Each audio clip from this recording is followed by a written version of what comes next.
Welcome to Kavi stock. இந்த வலையொலி பக்கத்துல முழுக்க முழுக்க என்னோட ஒப்பீனியன், எனக்கு பிடிச்ச விஷயத்த நான் பேச போறேன். நிச்சயமா இது ஒரு அரசியல் தளமா தான் இருக்கும். ஒவ்வொருத்தருக்கும் ஒரு ஐடியாலஜி இருக்கும். ஓகே, ஒருத்தவங்களுக்கு ஒவ்வொரு கட்சியை பிடிக்கலாம், ஒவ்வொரு தனி நபரை பிடிக்கலாம், ஒவ்வொரு ஐடியாலஜி பிடிக்கலாம், ஒரு மறைந்து போன தலைவர்களை பிடிக்கலாம். ஏதோ ஒரு விஷயம் எல்லாருக்குமே ஒரு பிடித்த இருக்கும். ஸோ அதே மாதிரி எனக்கும் ஒரு பிடித்த இருக்கு. அதை நான் இதுல நான் பதிவு பண்ணுவேன். அதுக்கு எதிர்த்து நீங்க பதில் சொல்லலாம் தாராளமா, உங்களுக்கு பிடிக்காத விஷயத்த. ஆனா மரியாதையா அன்பார்லிமெண்ட்ரி வேர்ட்ஸை நீங்க தவிர்த்தீங்கன்னா நிச்சயமா அதுக்கான பதில் நானும் சொல்றதுக்கு கடமைப்பட்டிருக்கிறேன். இல்ல நான் இப்படிதான் அவதூறு பரப்புவேன், இல்ல தப்பா பேசுவேன் அப்படின்னா நிச்சயமா எங்களுக்கும் பேச தெரியும். ஆனால் அது பேசக்கூடாது, அது கண்ணியம் இல்லை அப்படின்றது ஒரு கட்டத்துல நம்ம அதை வரம்பு மீறி பேசுனதுக்கு அப்புறம் நம்ம ஃபீல் பண்ணுவோம். ஸோ அந்த மாதிரி நானும் ஃபீல் பண்ணி தான் நான் சொல்றேன். ஸோ தவறான கமெண்ட்ஸோ அசிங்கமான கமெண்ட்ஸும் இமீடியட்டா டிலேட் பண்ணுவேன். That's it, very simple. So okay, come on. இன்னைக்கு மே 10th. இன்னைக்கு மே 10th மிஸ்டர் விஜய் அவர்கள் பதவி ஏற்றுக்கிட்டாரு. மிக்க மகிழ்ச்சி. பல போராட்டங்களுக்கு அப்புறம், இந்த ஓட் கவுண்டிங்க்கு அப்புறம் அன்னிலிருந்து இருக்கிற டென்ஷன்ஸ் இன்னைக்கு கிட்டத்தட்ட ஆறு நாள் ஆயிடுச்சு. இன்னைக்கு 6வது நாள் அவர் பதவி பிரமாணம் பண்ணியிருக்காரு. அவரு கூட சேர்ந்து ஒரு சில பேரும் பதவி பிரமாணம் பண்ணியிருக்கிறாங்க. பட் அவர் அவருடைய மெஜாரிட்டி நிரூபிக்க வேண்டிய சுச்சுவேஷன்ல இருக்காரு போல இருக்கு. அதுக்கு என்னமோ டைம் 13ஆம் தேதி அப்படின்னு ஏதோ கொடுத்துருக்காங்க அப்படின்ற மாதிரி சொன்னாங்க. ஸோ நம்ம பொறுத்திருந்து நம்ம இனிமேல் பார்ப்போம் எந்த மாதிரியான இன்னும் விஷயங்கள்லாம் அமைய போகுது, இல்ல இனி அடுத்த நெக்ஸ்ட் ஸ்டெப் வாட் அப்படின்றது நம்ம பார்க்க போறோம். நம்ம இது வரைக்குமே அரசியல் தளங்கள்ல எல்லாருமே அவங்களுக்கு பிடிச்ச விஷயத்த பதிவு பண்ணிட்டு இருந்தோம். தவறான விஷயங்களையும் நான் பதிவு பண்ணியிருக்கேன். அது யாரா இருந்தாலும் சரி, பாரபட்சம் இல்லாம இனிமேல நிச்சயமா அதே மாதிரியான விஷயங்கள் தான் நம்ம பார்க்க போறோம். அண்ட் விஜய் அண்ணா சொன்ன மாதிரி அவர் ஒரு தூய ஆட்சி கொடுக்கறதுக்காக வந்திருக்கிறாரு. அந்த தூய ஆட்சிக்காக தான் நாம எல்லாருமே எதிர்பார்த்து காத்துட்டு இருக்கோம். ஸோ இனிமேல் டாஸ்மாக் இருக்காது அப்படின்றத நம்ம ஆணித்தரமா நம்புவோம். நிச்சயமா ஒரு டாஸ்மாக் கூட இருக்காது. ஏன்னா டாஸ்மாக்னாலதான் நிறைய பிரச்சனைகள்லாம் நடக்குது. டாஸ்மாக்னாலதான் சட்ட பிரச்சனைகள் வருது, சட்ட ஒழுங்கு பிரச்சனைகள் வருது. டாஸ்மாக்னாலதான் தனி மனித ஒழுக்கம் சீர்கெடுது. டாஸ்மாக்னாலதான் ஒரு குடும்பம் சீரழிது அப்படின்றது பரவலா இருக்கக்கூடிய விஷயங்கள். அதை முழுக்க முழுக்க ஏத்துக்கிட்டாலும் இன்னைக்கு வரைக்கும் எந்த அரசுமே அதை கட்டாயப்படுத்தி நீங்க குடிச்சுதான் ஆகணும்னு சொல்லல. நிச்சயமா விஜய் அண்ணாவும் அதை சொல்ல போறது கிடையாது. ஆனாலும் விஜய் அண்ணா சொன்ன விஷயம் என்னன்னா, முதலில் டாஸ்மாக் ஒழிக்கப்படும். ஸோ அந்த டாஸ்மாக் இன்னும் எத்தனை நாள்ல அண்ணா மெஜாரிட்டி நிரூபிச்சுக்கிட்டு அதை க்ளோஸ் பண்ண போறாரு அப்படின்றது எங்களுடைய தாழ்மையான வேண்டுகோள். அப்புறம் விஜய் அண்ணா கிட்ட இன்னொரு விஷயம் என்ன அப்படின்னு பாத்தீங்கன்னா, நீங்க உங்களுடைய கேங் கிட்ட இனிமேலாவது நீங்க சொல்லி புரிய வைக்கணும். ஏன்னா இது வரைக்கும் நீங்க வாய் திறந்து பேசவே இல்லை. 41 பேர் செத்த போது நீங்க வாய் திறந்து பேசல. பல விஷயங்கள் நடக்கும்போது நீங்க வாய் திறந்து பேசல. கவர்னர் உங்களை அலக்கழிச்ச போது நீங்க வாய் திறந்து பேசல. ஸோ இனி நிச்சயமா நீங்க பேசித்தான் ஆகணும் அப்படின்றது ஒரு விஷயம் இருக்கு. ஏன்னா நீங்க முதல்வர் அப்படிங்கும்போது நாங்க விருப்பப்பட்டோ விருப்பப்படாமலையோ மெஜாரிட்டி பீப்புள் உங்களை விரும்பி இருக்காங்க. ஸோ அதனால நீங்க இன்னைக்கு முதல்வர் சீட்ல இருக்கிறீங்க. ஏன்னா இதுல பெரிய ஆச்சரியம் என்னன்னா, இந்த தேர்தலில் நிறைய அறிமுகமான முகங்களே தோத்து போனது. ரொம்ப ஃபெமிலியரான முகங்கள் தோத்து போனது. டிஎம்கேல நிறைய மந்திரிகள் தோத்து போனதா இருக்கட்டும், including Stalin sir.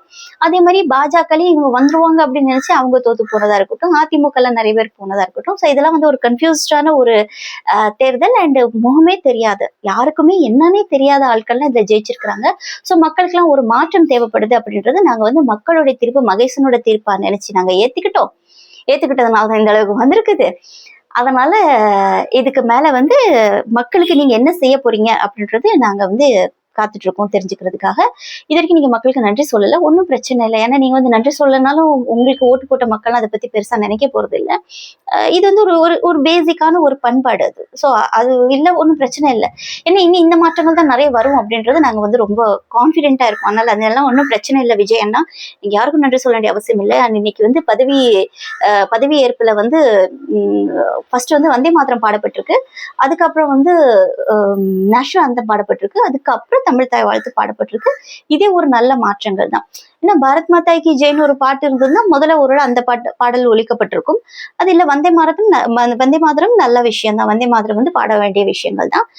National anthem கண்டிப்பா நம்ம ஸ்கூல்லயே நம்ம நேஷனல் ஆந்தம் தானே பாடுவோம். ஸோ அதுவும் பாடணும். தமிழ் தாய் வாழ்த்து கடைசியில பாடியிருக்காங்க. சரி, கடைசியில நீங்க வச்சிருக்கீங்களேன்னு நினைச்சு நாங்க சந்தோஷப்பட்டுக்கிட்டோம் விஜய் அண்ணா. அண்ட் இன்னைக்கு ஒரு சில பேர் பதவி பிரமாணம் பண்ணி வச்சிருக்காங்க. இனி முழுக்க டிபார்ட்மெண்ட் என்ன, யார் யார் எதை வந்து கண்ட்ரோல் பண்ண போறாங்க அப்படின்றதுதான் இனிமேல் வர காலங்கள்ல தெரியும். ஆனா இதெல்லாம் தெரியறதுக்கு முன்னாடியே ஒரு சில விஷயங்கள் தெரிய வந்திருக்கு. என்னன்னா, திமுகக்கு சாதகமா பேசினவங்க, டிவிகேக்கு எதிராக பேசினவங்களாம் ஒரு லிஸ்ட் ப்ரிப்பேர் பண்ணி வச்சிருக்காங்க. ஸோ அந்த லிஸ்ட் படி எல்லாரும் மேலே கேஸ் போட போறாங்க, இல்லை எல்லாரையும் தூக்கி உள்ள வைக்க போறாங்க. எம்.கே. ஸ்டாலின் உதயநிதி வீட்டுல ரெய்டு விட போறாங்க அப்படின்னு சொல்லிட்டு, இது வரைக்கும் இடி டிபார்ட்மெண்ட் நம்ம வந்து சென்ட்ரல் கவர்மெண்ட் தான் நினைச்சிட்டு இருந்தோம்.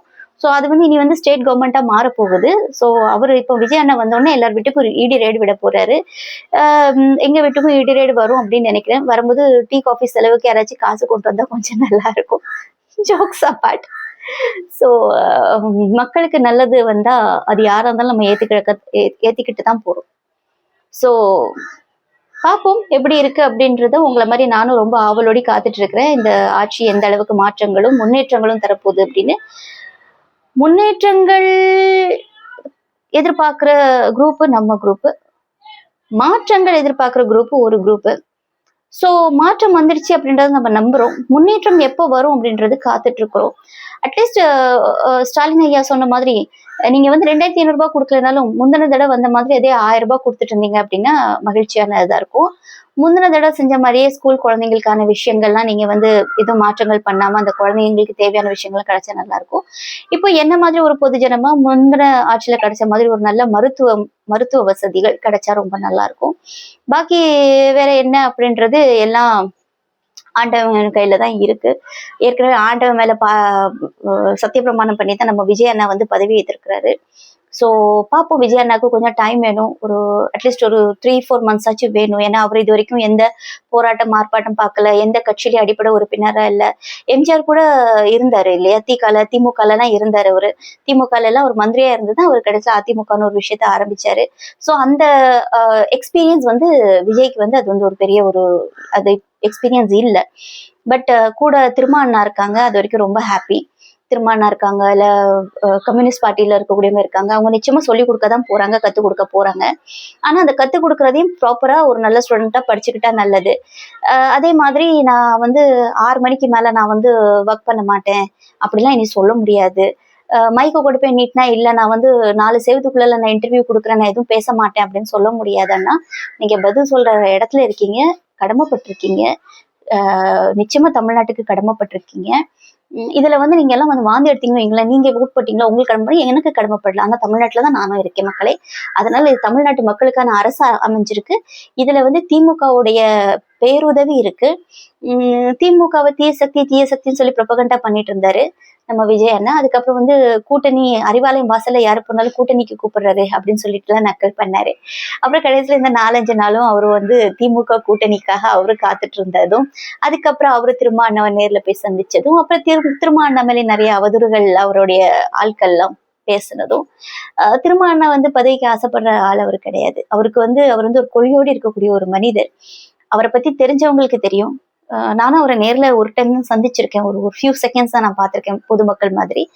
ஆனாலும் அவரை பற்றி கேள்விப்பட்டதும் அவருடைய பேச்சுக்களும் அவருடைய ஒவ்வொரு இடங்களும் அவர் பேசுற விதமும் பார்த்து ஒருத்தரை புரிஞ்சுக்க முடியும். ஸோ திருமா அண்ணா இருக்கிறது வந்து எங்களுக்கு ஒரு பெரிய பலமா இருக்கு. ஸோ திமுக கூட்டணியோட கட்சிகளோட மிஸ்டர் விஜய் அண்ணா வந்து ஆட்சி அமைச்சிருக்கிறாரு. மிக்க மகிழ்ச்சி. மறுபடியும் சொல்றேன், அரசியல்ல நிரந்தர நண்பனும் இல்லை, நிரந்தர பகைவனும் இல்லை. ஆனா துரோகிய மட்டும் என்னைக்கும் வரலாறு மன்னிக்காது, மறக்காது. சோ துரோகியா இருக்க வேண்டாம். நண்பர்களாவும் இருக்கலாம், இல்ல எதிரிகளாவும் இருக்கலாம். எதிர் கருத்து இருக்கலாம். அந்த கருத்துக்கு நம்ம பேசிக்கலாம், இல்ல புரிஞ்சுக்கலாம், புரிஞ்சுக்க முயற்சி பண்ணலாம். இப்ப நாளைக்கே விஜய் அண்ணா வந்து ஒரு நல்ல விஷயம் வந்து செஞ்சாருன்னா நான் நோன்னு சொல்ற வந்து தற்குறி நான் இல்லை. அதனால அவர் நல்ல விஷயம் செஞ்சாருன்னா டெஃபினட்டா அதை நான் அக்செப்ட் பண்ணிக்கிறேன். நிச்சயமா நான் பாராட்டுறேன். ரொம்ப சந்தோஷம். ஐயோ நம்ம ஒரு தவறான ஒரு ஜட்மெண்ட் பண்ணிட்டோமே அப்படின்னு சொல்லிட்டு நான் ஃபீல் கூட நான் பண்ணிக்கிறேன். இதெல்லாம் நடக்கணும் மக்களே. அடுத்த வீடியோல சந்திப்போம். நன்றி, வணக்கம்.